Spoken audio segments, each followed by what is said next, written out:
नमस्कार दोस्तों आप सभी का हार्दिक स्वागत है हमारे YouTube चैनल पे। दोस्तों आज हम यहाँ बात कर रहे हैं UP triple S C PET 2022 के प्रैक्टिस सेट की। तो दोस्तों टोटल यहाँ पे 100 क्वेश्चन दिए गए हैं। चलिए बिना किसी देरी के स्टार्ट करते हैं क्वेश्चन नंबर 1 से। क्वेश्चन नंबर 1, सूची 1 को सूची 2 से सुमेलित कीजिए तथा सूचियों के नीचे दिए गए कोड से सही उत्तर का चयन कीजिए। देखिए दोस्तों, एक तरफ सूची 1 दी गई है और दूसरी तरफ सूची 2 दी गई है जो कि घटना के बारे में बताती है। ठीक है, देखिए 1527 में क्या हुआ था?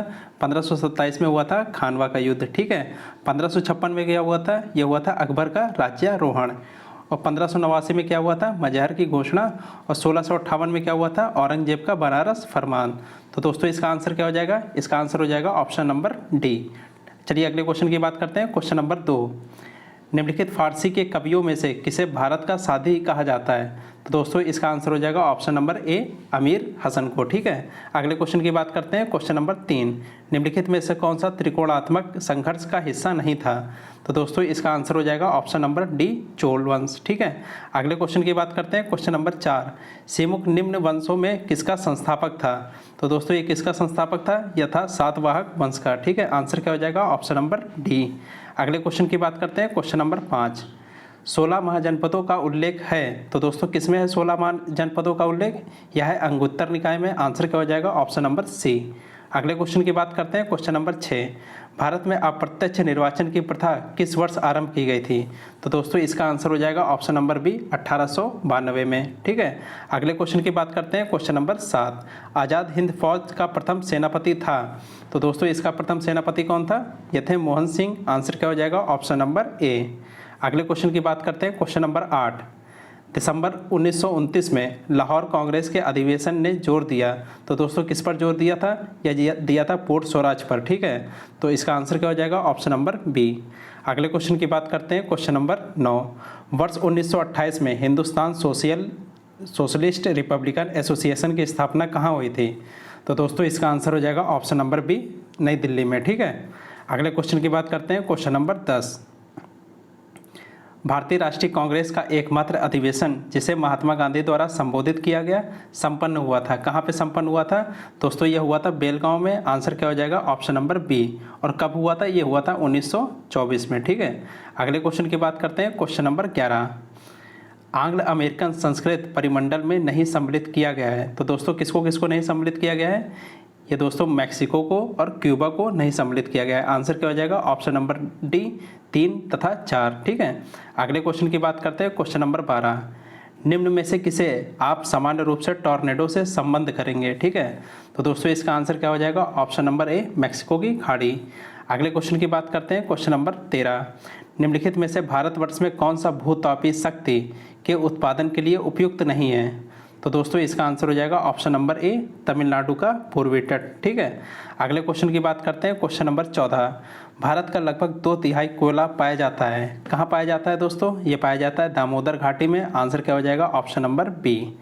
अगले क्वेश्चन की बात करते हैं। क्वेश्चन नंबर 15, IRDA जिसे इल्डा बोलते हैं नियमन करती है। क्या नियमन करती है दोस्तों? ये करती है बीमा कंपनियों का। ठीक है, आंसर क्या हो जाएगा? Option number B.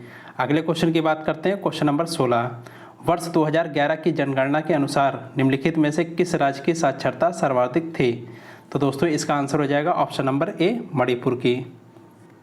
अगले क्वेश्चन की बात करते हैं। क्वेश्चन नंबर 17, सूची 1 को सूची 2 से सुमेलित कीजिए तथा सही उत्तर का चयन सूचियों के नीचे दिए गए कोड की सहायता से कीजिए। देखिए दोस्तों, कृषि श्रमिक सामाजिक सुरक्षा योजना कब स्टार्ट हुई? यह हुई 2001 में। ठीक है, स्वर्ण जयंती ग्राम स्वरोजगार योजना ये कब स्टार्ट हुई? ये हुई 1999 में। ठीक है, रोजगार गारंटी योजना तो दोस्तों ये हुई 1993 में।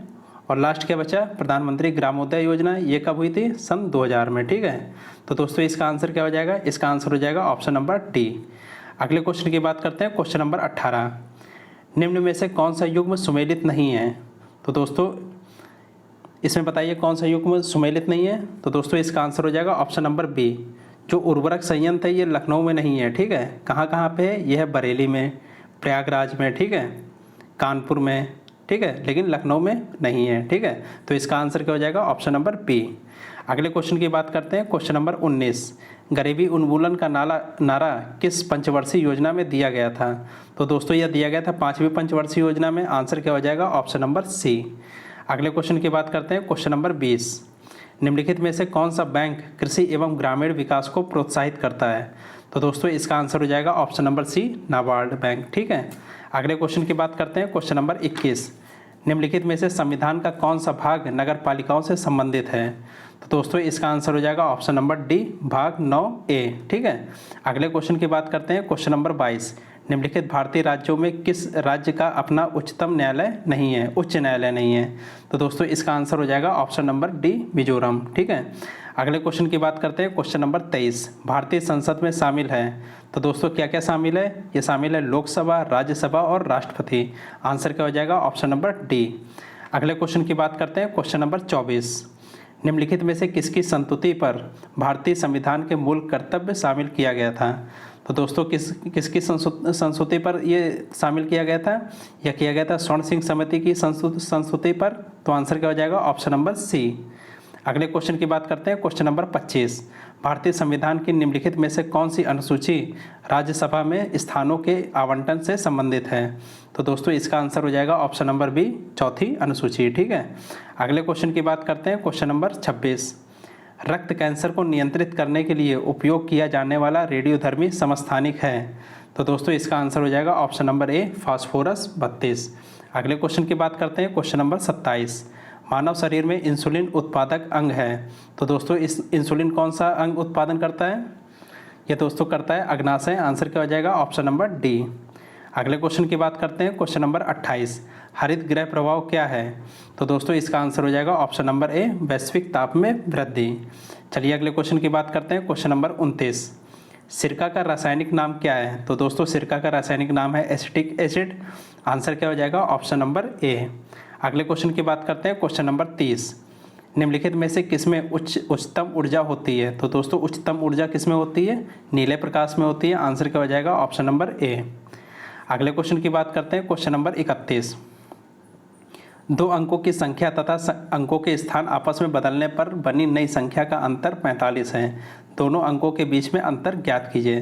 देखिए दोस्तों क्या दिया गया है? दो अंकों की एक संख्या, दो अंकों की माना एक संख्या कौन सी होगी? ये 10x + y। ठीक है, अब क्या कह रहा है? अंकों के स्थान आपस में बदल दिए जाएं। ठीक है, अंकों के स्थान बदल दिए जाएं। संख्या क्या हो जाएगी? 10y + x।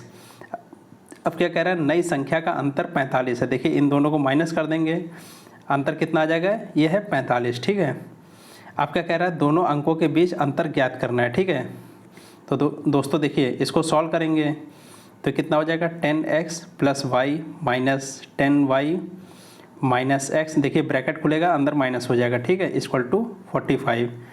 कितना आ जाएगा? 9x - 9y = 45। ठीक है, 9 से भाग कर देंगे तो कितना आ जाएगा? x - y = यह आ जाएगा 5। अब क्या पूछ रहा है? अंकों के बीच में अंतर ज्ञात करिए। देखिए पहला अंक x है, दूसरा अंक y है, तो अंतर कितना आ जाएगा? 5। आंसर क्या हो जाएगा? Option number B, 5। अगले क्वेश्चन की बात करते हैं। क्वेश्चन नंबर 32, विलयन में पानी की 320 ग्राम मात्रा में सामान्य नमक की मात्रा 33 ग्राम है। द्रव्यमान प्रतिशत द्वारा द्रव्यमान के संदर्भ में विलयन की सांद्रता की गणना करिए। देखिए विलयन की सांद्रता निकालना है। ठीक है, तो नमक कितना है? नमक है 33 ग्राम। ठीक है, और कुल इसकी सामान्य मात्रा कितनी है? कुल है 320 ग्राम और प्लस नमक कितना था? 33 ग्राम। ठीक है, परसेंटेज निकालना है तो परसेंटेज निकालने के लिए 100 से गुणा कर देंगे। ठीक है, कितना आ जाएगा ऊपर? 3300। ठीक है, और नीचे कितना आ जाएगा? जोड़ेंगे 353। ठीक है, सॉल्व करने के बाद कितना आ जाएगा? यह आ जाएगा 9.35%। आंसर क्या हो जाएगा? Option number B. चलिए अगले क्वेश्चन की बात करते हैं। क्वेश्चन नंबर 33, निम्न में से कौन सा व्यंजक 3 की पावर 38 + 3 की पावर 39 का वर्गमूल निरूपित करता है? देखिए दोस्तों इसका वर्गमूल निकालना है। क्या हो जाएगा? देखिए दोस्तों वर्गमूल निकालना है तो अंडर रूट का निशान लगा लेंगे। ठीक है, अब क्या है अंदर? 3 की पावर 38 + 3 की पावर 39। देखिए दोस्तों इसमें 3 की पावर 38 कॉमन ले लेंगे। ठीक है, 3 की पावर 38 कॉमन ले लेंगे। कितना बचेगा? देखिए यहाँ कॉमन ले लेंगे, 1 बचेगा। प्लस 3 की पावर 39 में 3 की पावर 38 कॉमन ले लेंगे। कितना बचेगा? 3 की पावर 1। ठीक है, 3 की पावर 1 का मान 3 ही होता है। ठीक है, तो इसको सॉल्व करेंगे।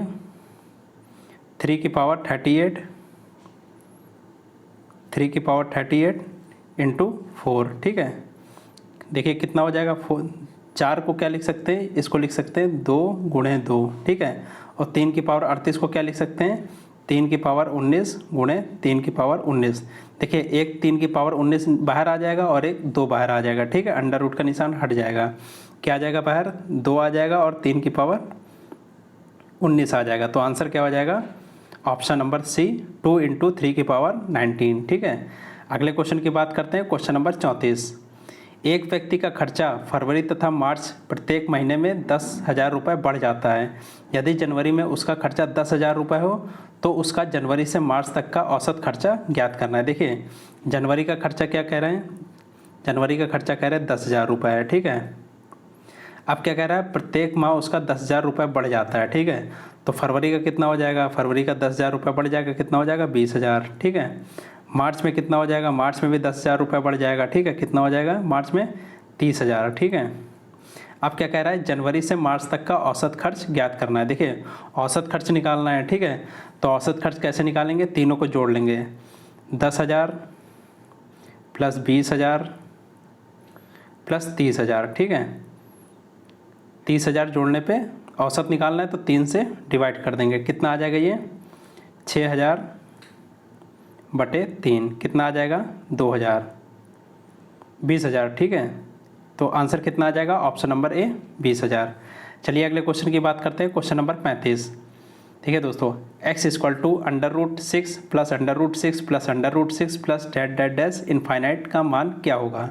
देखिए दोस्तों अगर इसका वर्क कर देंगे, ठीक है, दोनों पक्षों का, तो वर्क करने पे क्या आ जाएगा x², ठीक है। ये रूट हट जाएगा पहला वाला, क्योंकि वर्क करेंगे क्या आ जाएगा 6 plus √6 plus √6 plus that that dash infinite, ठीक है, ये आ जाएगा। अब ये देखिए x² = 6, ये किसका मान है, ये देखिए ऊपर मान दिया गया, ये किसका मान है, x का मान है, ठीक है, प्लस x, ठीक है। आगे सॉल्व करेंगे क्या आ जाएगा x², देखिए x इधर माइनस इधर ले आएंगे इक्वल टू, तो कितना आ जाएगा -x -6 = 0, ठीक है। x की वैल्यू कितनी आ जाएगी सॉल्व करने पे, x की वैल्यू आ जाएगी 3 और -2। आंसर क्या हो जाएगा, ऑप्शन नंबर डी। अगले क्वेश्चन की बात करते हैं, क्वेश्चन नंबर 36। प्रकृति का सुकुमार कवि किसे कहा जाता है। तो दोस्तों इसका आंसर हो जाएगा ऑप्शन नंबर ए, सुमित्रा नंदन पंत जी को, ठीक है। अगले क्वेश्चन की बात करते हैं, क्वेश्चन नंबर 37। 9 2 11 होना, इस मुहावरे का अर्थ दिए हुए में से कौन सा विकल्प दर्शाता है। तो दोस्तों 9 2 11 होने का मतलब क्या होता है, भाग जाना, ठीक है। आंसर क्या हो जाएगा, ऑप्शन नंबर सी। अगले क्वेश्चन की बात करते हैं, क्वेश्चन नंबर 38। 2 या 2 से अधिक अत्यंत समीपस्थ वर्णों के मेल से जो परिवर्तन होता है वह क्या कहलाता है। तो दोस्तों उसको क्या कहते हैं, उसको कहते हैं संधि। आंसर क्या हो जाएगा, ऑप्शन नंबर डी। अगले क्वेश्चन की बात करते हैं, क्वेश्चन नंबर 39। दिए गए विकल्पों में से शुद्ध वाक्य पहचानिए। देखिए दोस्तों पहले क्या दिया है, मजदूरों को अनेकों नाम है, देखिए यहाँ पे को नहीं होगा, ठीक है। अब क्या कह रहा है, मजदूरों को अनेकों नाम है, यहाँ पे अनेकों, फिर ये देखिए अनेकों आ गया, तो इसमें शुद्ध वाक्य क्या हो जाएगा, ऑप्शन नंबर डी, मजदूरों के अनेकों अनेक नाम है, ठीक है। अनेकों नहीं होगा तो यहाँ पे के है, ठीक है, मजदूरों के अनेक नाम है, ठीक है, को नहीं होगा, ठीक है, मजदूरों के अनेक नाम है, मिसप्रिंट है, आप लोग देख लीजिएगा, मजदूरों के अनेक नाम हैं, ठीक है, काम है। अगले क्वेश्चन की बात करते हैं, क्वेश्चन नंबर 40। अपने जीवन पर स्वयं लिखी गई कथा वाक्यांश के लिए एक शब्द होगा। तो दोस्तों अपने जीवन पर लिखी गई कथा को क्या बोलते हैं, आत्मकथा। आंसर क्या हो जाएगा, ऑप्शन नंबर डी। चलिए अगले क्वेश्चन की बात करते हैं, क्वेश्चन नंबर 41। देखिए दोस्तों ये इंग्लिश का पैराग्राफ दिया है, ठीक है, आप लोग इसको कम से कम 2 बार पढ़िए। चलिए उसके बाद डायरेक्ट क्वेश्चन पे आते हैं। देखिए question number 41। Which cricketer is the writer comparing to fantasy science fiction warriors transported by compact into the state of batting joy. तो दोस्तों इसका आंसर क्या हो जाएगा, इसका आंसर हो जाएगा option number C, Virat Kohli, ठीक है, विराट कोहली के बारे में बताया गया है। अगले क्वेश्चन की बात करते हैं, question number 42। Fill in the blanks with the correct preposition. देखिए इसमें प्रीपोजिशन भरना है, are you sorry dash what you have done. तो दोस्तों इसमें क्या प्रीपोजिशन लगेगा, इसमें लगेगा फॉर, ठीक है। तो आंसर क्या हो जाएगा, option number B, for preposition लगेगा, ठीक है इसमें। अगले क्वेश्चन की बात करते हैं, question number 43। You dash obey your parents. तो दोस्तों इसका आंसर क्या हो जाएगा, ऑप्शन नंबर बी। अगले क्वेश्चन की बात करते हैं, question number 44। The doctor said to me do not swim in cold water. In reported speech the above sentence will be the doctor advise me. ठीक है दोस्तों, क्या हो जाएगा? Not to swim in cold water. Answer क्या हो जाएगा? Option number C. अगले क्वेश्चन की बात करते हैं, क्वेश्चन नंबर 45। देखिए दोस्तों, एक डायरेक्शन दिया गया है, out of the 4 alternative suggested select one which best express the same sentence in active passive voice. देखिए देखो, एक्टिव में दिया है, इसको पैसिव वॉइस में बदलना है। ठीक है, क्या दिया गया है? Rita writes a letter to him every day. देखिए, एक्टिव से पैसिव बदलने के लिए सब्जेक्ट ऑब्जेक्ट में बदल जाता है, ऑब्जेक्ट सब्जेक्ट में बदल जाता है, वर्ब की आईएनजी फॉर्म लगती है, वो वर्ब की थर्ड फॉर्म लगती है। ठीक है, तो दोस्तों इसका आंसर क्या हो जाएगा? A letter is written to him by Rita every day. Answer क्या हो जाएगा? Option number C. अगले क्वेश्चन की बात करते हैं, क्वेश्चन नंबर 46। यदि किसी विशेष कोड भाषा में 7 को 7 6 4 3 2 1 लिखा जाता है और 10 को 10 9 8 7 6 5 4 3 2 1 के रूप में लिखा जाता है, तो 13 के लिए कोड क्या होगा? देखिए दोस्तों, इसमें 7, ठीक है, 7 को क्या लिखा गया है?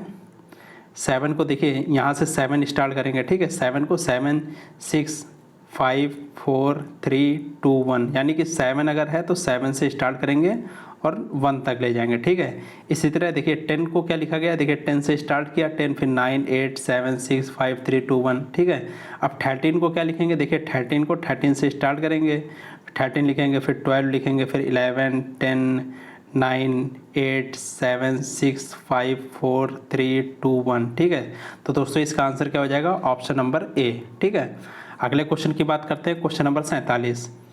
देखिए, एक श्रृंखला दी गई है, अब क्या कह रहा है? बाएं से 8वें पद के दाईं ओर 5वां पद क्या होगा? देखिए दोस्तों, एक बार बाएं दिया है गया है, एक बार दाएं दिया गया है, तो यानी कि दोनों को जोड़ लेंगे। अगर बाएं बाएं दिया जाता है या फिर दाएं दाएं दिया जाता है तो दोनों को आपस में घटा लेते हैं। ठीक है, लेकिन इसमें बाएं दिया गया और दाएं दिया गया तो दोनों को जोड़ लेंगे। ठीक है, तो 8 प्लस 5वां पद, कौन सा पद आ गया? 8 5 13। ठीक है, 13वां पद कौन सा होगा? और कहाँ से 13वां? बाएं से 13वां। तो बाएं से 13वां देखिए, गिन लीजिए कितना होगा? 1 2 3 4 5 6 7 8 9 10 11 12 13। 13वां कौन सा पद होगा? एम होगा। ठीक है, आंसर क्या हो जाएगा? Option number D. अगले क्वेश्चन की बात करते हैं, क्वेश्चन नंबर 48। नीचे प्रत्येक प्रश्न में ए और बी 2 कथन दिए गए हैं। ये कथन या तो स्वतंत्र कारण हो सकते हैं या स्वतंत्र कारणों या समान कारणों के परिणाम हो सकते हैं। इसमें से एक कथन दूसरे कथन का परिणाम हो सकता है। दोनों कथनों को पढ़िए तथा तय कीजिए कि निम्नलिखित में से किस उत्तर का चुनाव इन दोनों कथनों के बीच सही संबंध बताता है। देखिए दोस्तों, क्या कह रहा है? प्रधानमंत्री ने सूखाग्रस्त क्षेत्रों का दौरा किया, ठीक है, और किसानों की सहायता के लिए सरकारी सहायता का वादा किया। ठीक है, अच्छा, वादा कर लिया। सूखाग्रस्त क्षेत्रों के अधिकांश किसान सूखे से पीड़ित थे और परिवार का पेट नहीं भर पा रहे थे। देखिए, सूखे से पीड़ित थे, तभी ना प्रधानमंत्री ने दौरा किया और क्या नाम है, किसानों को सहायता राशि उपलब्ध कराई। तो दोस्तों इसका आंसर क्या हो जाएगा? इसका आंसर हो जाएगा ऑप्शन नंबर बी। यदि कथन बी कारण है, बी क्या है? कारण है, इस कारण प्रधानमंत्री ने दौरा किया। क्यों किया था? क्योंकि ये किसान अपने परिवार का पेट नहीं भर पा रहे थे और सूखा से पीड़ित थे। ठीक है, तो यदि कथन बी कारण है और कथन ए उसका परिणाम है। ठीक है, ये कारण था और ये उसका परिणाम है। ठीक है, कि सहायता मिली उनको। चलिए अगले क्वेश्चन की बात करते हैं, क्वेश्चन नंबर 49। उस शब्द का चयन कीजिए जो तीसरे शब्द से उसी प्रकार संबंधित है जिस प्रकार दूसरा शब्द पहले शब्द से संबंधित है। ठीक है दोस्तों, कुर्सी किस में आती है? कुर्सी आती है फर्नीचर में। और शर्ट किस में आती है? शर्ट ये आता है गारमेंट्स में। आंसर क्या हो जाएगा? Option number B. अगले क्वेश्चन की बात करते हैं, क्वेश्चन नंबर 50। कथन दिया है, ठीक है। अफ्रीकी सरकार ने इबोला को महामारी रोग के रूप में घोषित करने का फैसला किया था। यदि लोग परिवार या पड़ोस में होने वाले इबोला के बारे में प्राधिकरण को रिपोर्ट नहीं करते हैं तो लोग दंडित करने के लिए उत्तरदायी होंगे। ठीक है, कार्रवाई इसमें क्या क्या की गई? देखिए दोस्तों, कार्रवाई की गई कि इबोला को नियंत्रित करने के लिए सरकार ने प्रभावशाली रूप से कानून बनाने के लिए योजना बनाई। ठीक है, अच्छा। अगला क्या कह रहा है? दंड के बारे में संदेश फैलाने के लिए मास मीडिया का उपयोग किया जाना चाहिए ताकि लोगों में कार्रवाई के बारे में पता चल जाए। ठीक है, ये भी सही है। तो कौन कौन सा अनुसरण करता है? पहला और दूसरा दोनों अनुसरण करते हैं। तो इसका आंसर क्या हो जाएगा? इसका आंसर दोस्तों हो जाएगा ऑप्शन नंबर डी। ठीक है, क्या हो जाएगा? दोनों 1 और 2 अनुसरण करते हैं। ठीक है, अगले क्वेश्चन की बात करते हैं, क्वेश्चन नंबर 51। केंद्रीय पक्षी अनुसंधान संस्थान उत्तर प्रदेश के किस शहर में स्थित है? तो दोस्तों इसका आंसर हो जाएगा ऑप्शन नंबर बी, बरेली में स्थित है। अगले क्वेश्चन की बात करते हैं, क्वेश्चन नंबर 52। राष्ट्रीय मतदाता दिवस मनाया जाता है, तो दोस्तों कब मनाया जाता है राष्ट्रीय मतदाता दिवस? ये मनाया जाता है 25 जनवरी को। आंसर क्या हो जाएगा? Option number B. अगले क्वेश्चन की बात करते हैं, क्वेश्चन नंबर 53। निम्न में से कौन सा उत्तर प्रदेश का शास्त्रीय नृत्य है? तो दोस्तों इसका शास्त्रीय नृत्य है कथक। ठीक है, कथकली नहीं होगा, कथक होगा। तो इसका आंसर क्या हो जाएगा? Option number C, Kathak. अगले क्वेश्चन की बात करते हैं, क्वेश्चन नंबर 54। खतरनाक कचरों में पाए जाने वाले 2 रासायनिक पदार्थों के प्रत्यक्ष प्रभाव के फलस्वरूप मृत्यु हो जाती है, वे पदार्थ कौन से हैं? तो दोस्तों इसका आंसर हो जाएगा ऑप्शन नंबर सी, मरकरी और साइनाइड है। अगले क्वेश्चन की बात करते हैं, क्वेश्चन नंबर 55। संयुक्त राष्ट्र संघ की सरकारी भाषाएं हैं, तो दोस्तों कौन कौन सी सरकारी भाषाएं हैं यूएनओ को? ये है अंग्रेजी, फ्रेंच, चीनी, रूसी, अरबी और स्पेनिश। आंसर क्या हो जाएगा? Option number A. अगले क्वेश्चन की बात करते हैं, क्वेश्चन नंबर 56। सूर्य की किरणों को पृथ्वी तक पहुंचने में लगभग कितना समय लगता है? तो दोस्तों लगभग लगता है 500 सेकंड। आंसर क्या हो जाएगा? Option number D. अगले क्वेश्चन की बात करते हैं, क्वेश्चन नंबर 57। किसी विधानसभा में भारत के संविधान के अनुसार कम से कम और अधिक से अधिक कितने सदस्य हो सकते हैं? देखिए दोस्तों, कम से कम हो सकते हैं 60 और अधिक से अधिक कितने हो सकते हैं? 500। आंसर क्या हो जाएगा? Option number D. अगले क्वेश्चन की बात करते हैं, क्वेश्चन नंबर 58। नई दिल्ली का मुख्य वास्तुविद एवं डिजाइनर कौन था? तो दोस्तों इसका आंसर हो जाएगा option number A, Edwin Lutyens. ठीक है। अगले क्वेश्चन की बात करते हैं, क्वेश्चन नंबर 59। किस राज्य / केंद्र शासित प्रदेश ने भारत के पहले ई वेस्ट पार्क को मंजूरी दी है? तो दोस्तों इसका आंसर हो जाएगा ऑप्शन नंबर डी, दिल्ली ने। अगले क्वेश्चन की बात करते हैं, क्वेश्चन नंबर 60। 3 साल की अवधि के लिए सेबी के नए अध्यक्ष के रूप में किसे नियुक्त किया गया है? तो दोस्तों इसका आंसर हो जाएगा option number B, Madhabi Puri Buch को। ठीक है। अगले क्वेश्चन की बात करते हैं, क्वेश्चन नंबर 61। भारत ने यूक्रेन से अपने नागरिकों को वापस लाने के लिए कौन सा अभियान शुरू किया था? तो दोस्तों ये शुरू किया था ऑपरेशन गंगा। आंसर क्या हो जाएगा? Option number C. अगले क्वेश्चन की बात करते हैं, क्वेश्चन नंबर 62। निम्नलिखित में से कौन सा हवाई अड्डा पूरी तरह से सौर ऊर्जा से संचालित दुनिया का पहला हवाई अड्डा बन गया? तो दोस्तों इसका आंसर हो जाएगा ऑप्शन नंबर बी, कोचीन अंतर्राष्ट्रीय एयरपोर्ट। ठीक है। अगले क्वेश्चन की बात करते हैं, क्वेश्चन नंबर 63। निम्नलिखित में से किसे राष्ट्रीय मूल्यांकन और प्रत्यायन परिषद (नैक) की कार्यकारी समिति के अध्यक्ष के रूप में नियुक्त किया गया? तो दोस्तों इसका आंसर हो जाएगा option number D, Bhushan Patwardhan ji को। ठीक है। अगले क्वेश्चन की बात करते हैं, क्वेश्चन नंबर 64।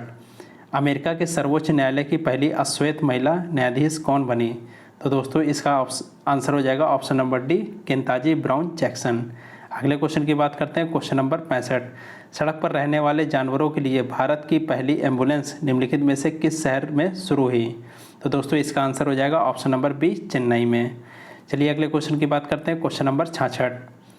निम्नलिखित में से कौन बोट्समैन मेडल से सम्मानित होने वाला पहला भारतीय बन गया? तो दोस्तों इसका आंसर हो जाएगा ऑप्शन नंबर ए, दीपक धर। अगले क्वेश्चन की बात करते हैं, क्वेश्चन नंबर 67। निम्नलिखित में से कौन उड़ान एक मजदूर बच्चे की पुस्तक के लेखक हैं? तो दोस्तों इसका आंसर क्या हो जाएगा? Option number D, Mithilesh Tiwari.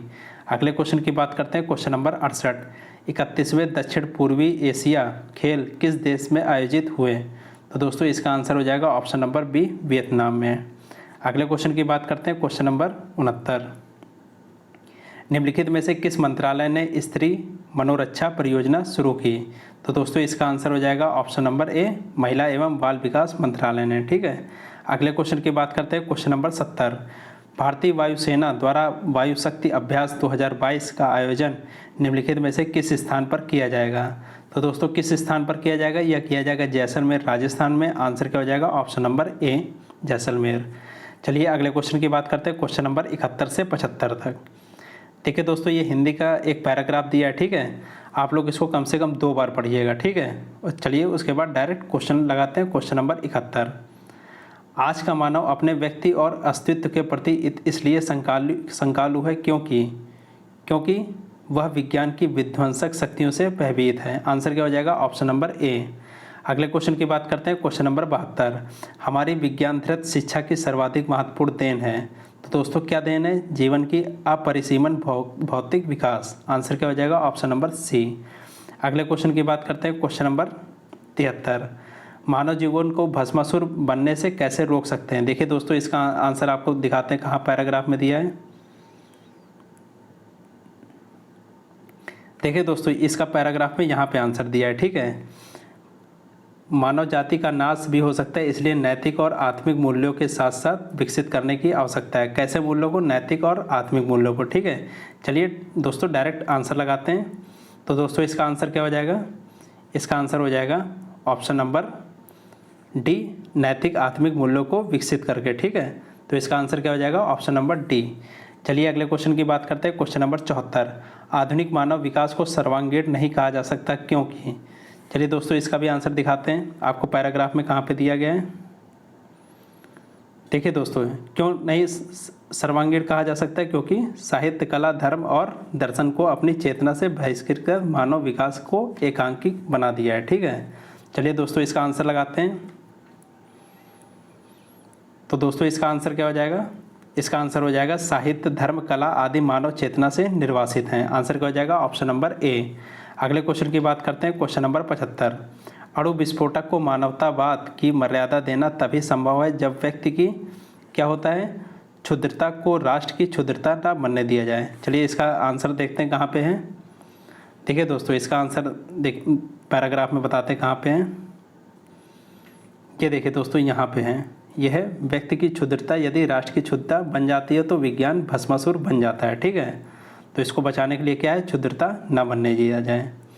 तो दोस्तों इसका आंसर क्या हो जाएगा? ऑप्शन नंबर, बताइए जल्दी से, ऑप्शन नंबर सी।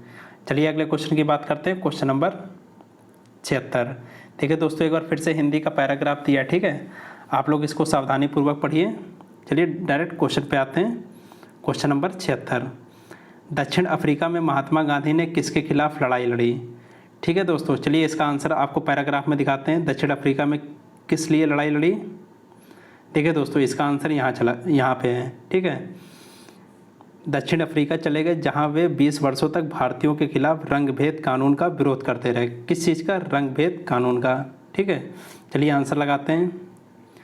तो दोस्तों इसका आंसर क्या हो जाएगा? इसका आंसर हो जाएगा ऑप्शन नंबर बी, ठीक है। भारतीयों के खिलाफ अन्यायपूर्वक कानून, ठीक है।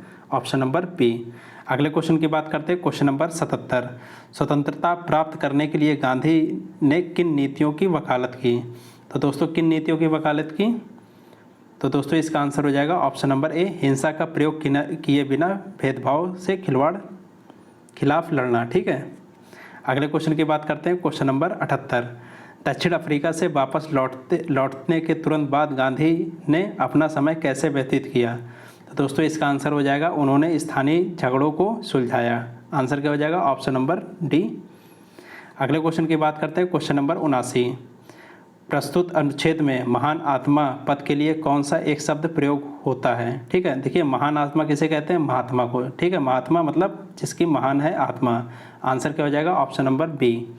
अगले क्वेश्चन की बात करते हैं। क्वेश्चन नंबर 80, महात्मा गांधी किसके अग्रगामी थे? तो दोस्तों इसका आंसर हो जाएगा ऑप्शन नंबर ए, सत्याग्रह के अग्रगामी थे, ठीक है।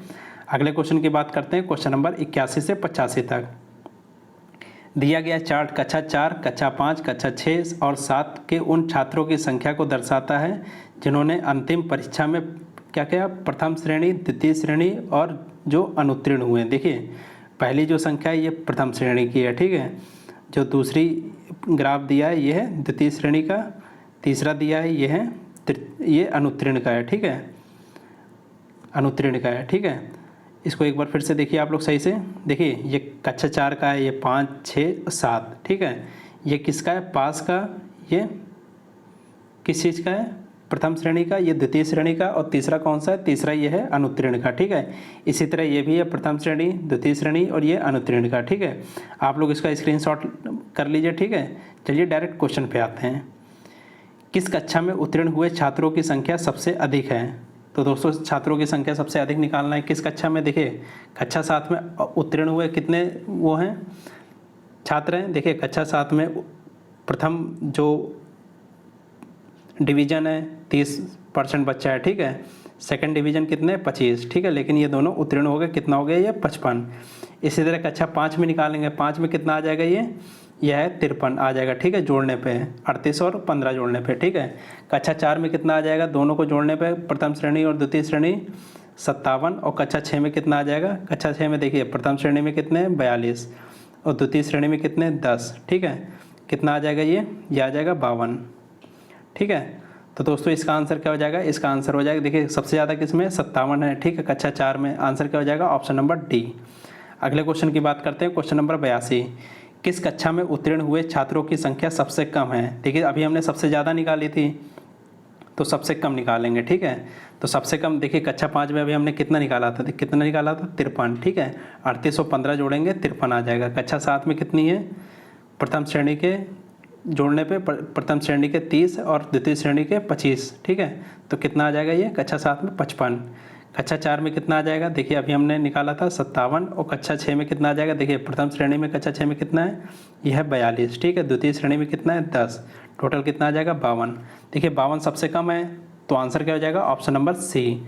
अगले क्वेश्चन की बात करते हैं, क्वेश्चन नंबर 83। कक्षा 4 का उत्तीर्ण प्रतिशत क्या है। देखिए कक्षा 4 का उत्तीर्ण प्रतिशत निकालना है। देखिए कक्षा 4 में कुल कितने छात्र हैं, चलिए निकालते हैं। कक्षा 4 में कुल हैं 45 + 12 + 13। ठीक है, 45 है प्रथम श्रेणी, 12 द्वितीय श्रेणी और 3 फेल हो गए थे। ठीक है, टोटल कितने बच्चे हैं 60, जिसमें उत्तीर्ण कितने हुए, देखिए उत्तीर्ण हुए प्रथम श्रेणी प्लस द्वितीय श्रेणी के। ठीक है, कितने उत्तीर्ण हुए 57। ठीक है, परसेंटेज निकालना है, तो 57 किसका 60 का कितना परसेंटेज। ठीक है, तो दोस्तों इसका आंसर आ जाएगा 95%। ठीक है, आंसर क्या हो जाएगा, ऑप्शन नंबर ए। अगले क्वेश्चन की बात करते हैं, क्वेश्चन नंबर 84। कक्षा 6 का उत्तीर्ण प्रतिशत कितना है। देखिए दोस्तों कक्षा 6 का उत्तीर्ण प्रतिशत निकालना है। ठीक है, कुल विद्यार्थी कितने हैं कक्षा 6 में, देखिए कुल निकालना है। प्रथम श्रेणी में कितने हैं 42, द्वितीय श्रेणी में 10%, तृतीय श्रेणी में 8, कितना है 60। ठीक है, अब क्या निकालना है इसका, अब इसका निकालना है उत्तीर्ण का प्रतिशत निकालना है। ठीक है, तो प्रतिशत निकालने के लिए उत्तीर्ण कितने हैं 42 प्रथम श्रेणी और 10 द्वितीय श्रेणी, कितने उत्तीर्ण हुए 52। प्रतिशत निकालना है 52 किसका 60 का। ठीक है, गुणे 100। सॉल्व करने पे कितना आ जाएगा, सॉल्व करने पे आएगा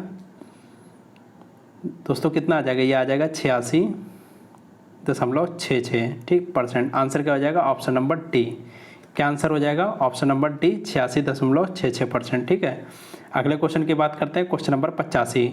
सभी कक्षा में प्रथम श्रेणी में उत्तीर्ण छात्रों का औसत क्या है। देखिए प्रथम श्रेणी में उत्तीर्ण, देखिए कक्षा 4 में प्रथम श्रेणी में कितने उत्तीर्ण हुए 45, कक्षा 5 में 38, 6 में कितने हुए 6 में हुए 42 और 7 में कितने हुए 30।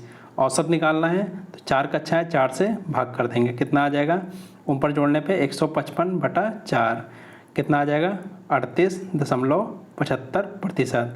आंसर क्या हो जाएगा, ऑप्शन नंबर डी। अगले क्वेश्चन की बात करते हैं, क्वेश्चन नंबर 86 से 90 तक। नीचे दी गई तालिका में 5 विक्रेताओं द्वारा बेचे गए लैपटॉप की संख्या तथा बेचे गए HP लैपटॉप का बेचे गए डेल लैपटॉप से अनुपात दर्शाया गया है। ठीक है, आंकड़ों का ध्यानपूर्वक अध्ययन कीजिए और निम्नलिखित प्रश्नों के उत्तर दीजिए। देखिए दोस्तों कोई एक विक्रेता है। ठीक है, कौन कौन विक्रेता है, ए है, बी है, सी है, डी, ई विक्रेता है। ठीक है, ए ने कितने कुल लैपटॉप बेचे 2376। ठीक है, जिसमें HP और डेल का परसेंटेज कितना है 6:5। ठीक है, HP के कितने 6 रेशियो में हैं और डेल के कितने 5 रेशियो में कुल बेचे गए लैपटॉप में से। इसी तरह ई ने कितने बेचे, ये बेचे हैं 3360, जिसमें HP का अनुपात है 1 और डेल का अनुपात है 2। ठीक है, चलिए डायरेक्ट क्वेश्चन सॉल्व करते हैं। एक बार आप लोग स्क्रीनशॉट ले लीजिए, डायरेक्ट क्वेश्चन सॉल्व करते हैं। ठीक है, क्वेश्चन नंबर 86। ए द्वारा बेचे गए HP लैपटॉप बी द्वारा बेचे गए HP लैपटॉप का कितना प्रतिशत है। देखिए ए ने कितने बेचा, ए ने देखिए ए ने टोटल कितना बेचा, ए का टोटल है 2376। ठीक है, 2376। अब इसमें क्या है, क्या कह रहा है HP ए द्वारा बेचे गए HP लैपटॉप। ठीक है, इसमें HP लैपटॉप निकालना है ए द्वारा। ठीक है, HP का कितना है रेशियो 6। ठीक है, और टोटल कितने वो हो गए रेशियो मिलाकर के 6, 5, 11। ठीक है, इसका निकालने के कितना आ जाएगा ये 1296। ठीक है, सॉल्व करने पे अब क्या कह रहा है, बी द्वारा बेचे गए HP लैपटॉप का कितना प्रतिशत है। तो बी द्वारा कितना बेचा गया 3150। ठीक है, 3150।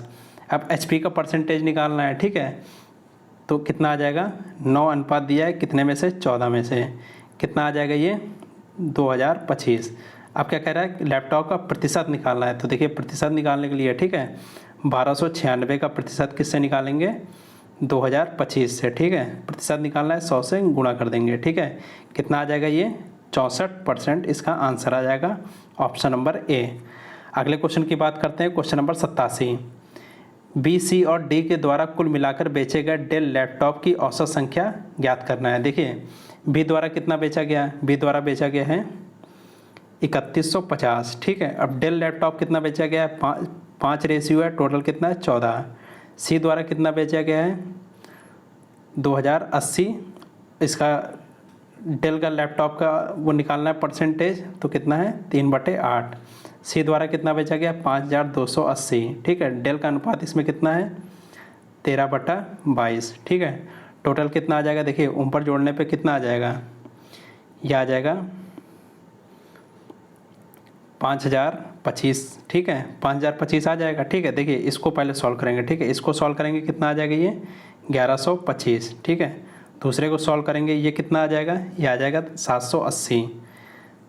तीसरे उसको सॉल्व करेंगे कितना आ जाएगा ये 3120, ठीक है। तीनों को जोड़ने पे कितना आ जाएगा 5025। अब क्या करना है, औसत निकालना है, ठीक है। तो 5025 का औसत निकाल लेंगे, 5025, ठीक है। कितने वो दिए गए थे विक्रेता बी, सी और डी, ठीक है। 3 से डिवाइड कर देंगे, कितना आंसर आ जाएगा इसका, डिवाइड करने पे आ जाएगा 1645। आंसर क्या हो जाएगा ऑप्शन नंबर ए। अगले क्वेश्चन की बात करते हैं, क्वेश्चन नंबर 88। सी द्वारा बेचे गए एचपी लैपटॉप का ई द्वारा बेचे गए एचपी लैपटॉप से अनुपात ज्ञात करना है, ठीक है।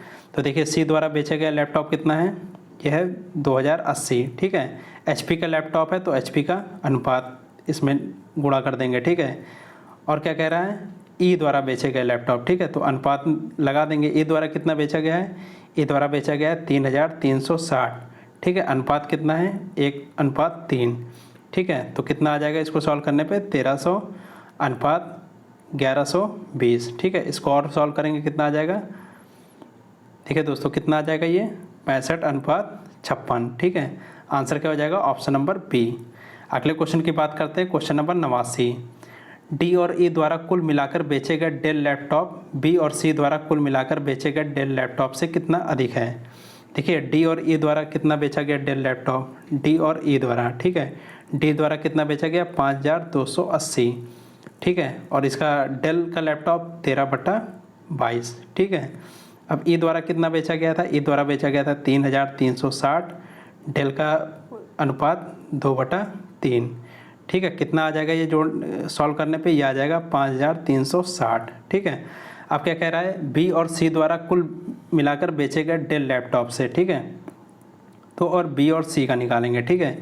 बी का कितना है 3150, 3150 डेल का लैपटॉप है तो 5/14 अनुपात इसका, प्लस ई सी का कितना है 2080 और डेल का लैपटॉप है तो 3/6 से गुणा कर देंगे, ठीक है। 2080 गुणे 3/6 कितना आ जाएगा ये 1905, ठीक है। कितना आ जाएगा 1905। अब कह रहा है कितना अधिक है, तो कितना अधिक है चलिए निकालते हैं। अधिक के लिए 5360 से कितना घटा देंगे, ये 1905 घटा देंगे, ठीक है। कितना आ जाएगा ये 3455। तो इसका आंसर क्या हो जाएगा ऑप्शन नंबर डी। चलिए अगले क्वेश्चन की बात करते हैं, क्वेश्चन नंबर 90। सी द्वारा बेचे गए डेल लैपटॉप बी द्वारा बेचे गए डेल लैपटॉप का कितना प्रतिशत है। तो सी द्वारा कितना डेल लैपटॉप बेचा गया है, सी द्वारा बेचा गया, देखिए सी में कुल कितना बेचा गया है 2080, डेल का लैपटॉप बेचा गया तो 3/8 से गुणा कर देंगे, ठीक है। अनुपात 3/8 है, ठीक है। कितना आ जाएगा 780। और बी द्वारा कितना बेचा गया है, बी द्वारा बेचा गया है 3150, ठीक है। डेल का लैपटॉप है तो 5/14 से गुणा कर देंगे, कितना आ जाएगा 1125, ठीक है। अब क्या कह रहा है कितना प्रतिशत है, ठीक है। बी द्वारा बेचे गए डेल का कितना प्रतिशत है, प्रतिशत निकालना है तो कितना हो जाएगा 780 किसका, बी द्वारा बेचे गए, बी द्वारा कितना है 1125। परसेंटेज निकालना है 100 से गुणा कर देंगे, ठीक है। कितना आ जाएगा ये आ जाएगा 69 सही 1/3%, ठीक है। क्या आंसर हो जाएगा ऑप्शन नंबर डी। चलिए अगले क्वेश्चन की बात करते हैं, क्वेश्चन नंबर 91 से 95 तक। दी गई तालिका में वर्ष 2008 से 2015 तक दो शहरों ए तथा बी में चोरी हुई द्विपहिया वाहनों की संख्या को दर्शाया गया है। ठीक है, देखिए दोस्तों एक ग्राफ दिया गया है। ठीक है, जिसमें वर्ष 2008 में शहर ए में कितने दोपहिया वाहन चोरी हुए थे 135, शहर बी में कितने हुए थे 153। इसी तरह 2010 में कितने हुए थे, शहर ए में 215 और शहर बी में 193। ठीक है, दोपहिया वाहन चोरी हुए थे। 2014 की बात करते हैं तो शहर ए में कितना चोरी हुआ था 175 वाहन और शहर बी में कितना हुआ था 210। ठीक है, एक बार दोस्तों आप लोग स्क्रीनशॉट लीजिए। चलिए डायरेक्ट क्वेश्चन पे आते हैं। ठीक है, आप एक बार इसको रफ कॉपी में लिख लीजिए। ठीक है, 2008 में कितना हुआ था 135 शहर ए का और शहर बी का 53। ठीक है, चलिए आप लोगों ने लिख लिया होगा। चलिए डायरेक्ट क्वेश्चन पे आते हैं। क्या कह रहा है क्वेश्चन नंबर 91, शहर ए में क्रमागत 2 वर्षों में चोरी हुए दोपहिया वाहनों की संख्या में प्रतिशत परिवर्तन किस वर्ष अधिकतम रहा है। देखिए दोस्तों, ये शहर ए का दिया है। ठीक है, शहर ए में क्या है 135 से 221 हो गया। ठीक है, 221 से 215 हो गया, कम हो गया। ठीक है, 215 से 187 हो गया और कम हो गया, 187 से 180 हो गया, कम हो गया, 180 से 222 हुआ लेकिन कम बढ़ा। ठीक है, 222 से 175 हो गया, ये भी कम हो गया, 175 से 169 हो गया, ये भी कम हो गया। सबसे ज़्यादा किस में बढ़ा, देखिए 135 से 221 में बढ़ा। ठीक है, तो किस में बढ़ा 2009 में बढ़ा। ठीक है, तो दोस्तों इसका आंसर क्या हो जाएगा, ऑप्शन नंबर ए 2009। ठीक है, कितना परसेंटेज बढ़ा है तो देखिए निकालेंगे। 2009 में कितना था, 2009 में था 221 और 2008 में कितना हुआ, कितना था 135। ठीक है, और किससे बढ़ा था 135 से ही तो बढ़ा था 2008 से। ठीक है, परसेंटेज निकालना है, 100 से गुणा कर देंगे, कितना आ जाएगा ये 8600 बटे 135। ठीक है, कितना आ जाएगा ये 63.70% बढ़ोतरी हुई। ठीक है, 2008 से 2009 के बीच में। ठीक है, तो इसका आंसर क्या हो जाएगा, ऑप्शन नंबर ए 2009। अगले क्वेश्चन की बात करते हैं, क्वेश्चन नंबर 92, वर्ष 2014 में शहर बी में चोरी हुए दोपहिया वाहन की संख्या शहर ए का कितना प्रतिशत है। ठीक है, तो दोस्तों शहर बी में कितनी दोपहिया वाहन चोरी हुए थे, शहर बी में देखिए कितना हुआ था 2014 में शहर बी में हुआ था 210। ठीक है, और शहर ए में कितना हुआ है, शहर ए में हुआ है 175। अब क्या कह रहा है, ए का कितना प्रतिशत है, जो बी है ए का कितना प्रतिशत है, तो प्रतिशत निकालना है 210 किसका, ए का कितना है 175, प्रतिशत निकालना है 100 से गुणा कर देंगे। ठीक है, काटने के बाद कितना आ जाएगा ये 120%। आंसर क्या हो जाएगा, ऑप्शन नंबर ए। अगले क्वेश्चन की बात करते हैं, क्वेश्चन नंबर 93, दी गई अवधि में शहर ए में चोरी हुए दोपहिया वाहनों की औसत संख्या क्या है। देखिए शहर ए में निकालना है। ठीक है, शहर ए में निकालना है तो 2008 में कितना हुआ था, क्या हुआ था 135। ठीक है, दोपहिया वाहन चोरी हुए थे। 2009 में कितना हुआ 221, 10 में कितना हुआ 215, 11 में कितना हुआ 187, 12 में कितना हुआ 180, 13 में कितना हुआ 222, 14 में कितना हुआ 175 और 15 में कितना हुआ 169। ठीक है, कितने साल दिए गए हैं, टोटल 8 साल दिए गए हैं, तो औसत निकालने के लिए 8 से भाग कर देंगे। ठीक है, कितना आ जाएगा ये, जोड़ने पे ऊपर आ जाएगा 1504 और नीचे कितना है भाग 8। ठीक है, सॉल्व करेंगे कितना आ जाएगा, सॉल्व करने के बाद आ जाएगा ये 188। तो दोस्तों इसका आंसर क्या हो जाएगा, ऑप्शन नंबर सी। अगले क्वेश्चन की बात करते हैं, क्वेश्चन नंबर 94, किस वर्ष में चोरी हुए दोपहिया वाहनों की कुल संख्या सबसे अधिक है। देखिए दोस्तों किस में सबसे अधिक है, इसमें है 2013 में। आंसर क्या हो जाएगा, ऑप्शन नंबर सी। ठीक है, कितना वाहन चोरी हुआ था, देखिए 2013 में ये हुआ था, शहर ए में कितना हुआ था, शहर ए में हुआ था 222, शहर बी में कितना हुआ था, शहर बी में हुआ था 204। टोटल कितने वाहन चोरी हुए थे, टोटल हुए थे 406, जो कि अन्य विकल्प से सबसे ज़्यादा है। ठीक है, इसी तरह सारे में निकाल लीजिएगा, सबसे ज़्यादा 2013 में आएगा। तो आंसर क्या हो जाएगा, ऑप्शन नंबर सी 2013। अगले क्वेश्चन की बात करते हैं, क्वेश्चन नंबर 95, किस वर्ष में चोरी हुए दोपहिया वाहनों की कुल संख्या सबसे कम है। देखिए अभी हमने सबसे ज़्यादा निकाली थी, इसी तरह सबसे कम निकालेंगे, तो सबसे कम किस में आ जाएगा, ऑप्शन नंबर सी 2008 में। ठीक है, 2008 में शहर ए में कितना है 135 और शहर बी में कितना है 153। टोटल मिला के कितना आ जाएगा ये 288, जो कि सबसे कम है। ठीक है, तो आंसर क्या हो जाएगा, ऑप्शन नंबर सी। अगले क्वेश्चन की बात करते हैं, क्वेश्चन नंबर 96 से 100 तक। नीचे दिए गए दंड चित्र में वर्ष 2008 से 2015 तक दो शहरों ए तथा बी में चोरी हुए चौपहिया वाहनों की संख्या को दर्शाया गया है। देखिए दोस्तों एक ग्राफ दिया है। ठीक है, जिसमें ये वर्ष दिया गया 2008, 9, 10, 11, 12, 13, 14, 15, ठीक है।